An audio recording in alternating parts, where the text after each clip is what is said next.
Hello, I'm Stuart. Before we start, we want to share that this video uses AI for graphics and voice, but all the information is manually researched by our team. Here in the video we are going to talk about Persona 5, the Phantom X error code 1045022. The error reads, "Network error, log in again." This error comes when users try to log in to the game, but instead of letting them in, it shows a network error and prompts them to log in again. According to our research, this error may be caused by network issues, outdated game files, or problems with the server connection. The first thing we suggest is to power cycle your device along with the internet. Once done, launch the game again and check if the error still comes.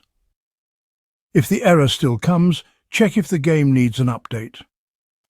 If there is any pending update, then install the latest update and see if the error still comes.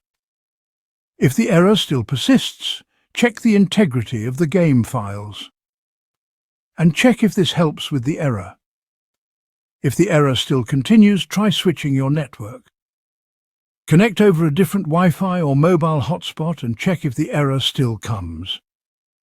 At last, if you still get the error, try using a VPN connection.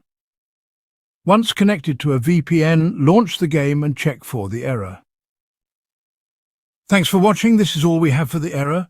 If this video helped, don't forget to like, share and subscribe. Have any questions or issues? Drop them in the comments below. See you in the next one.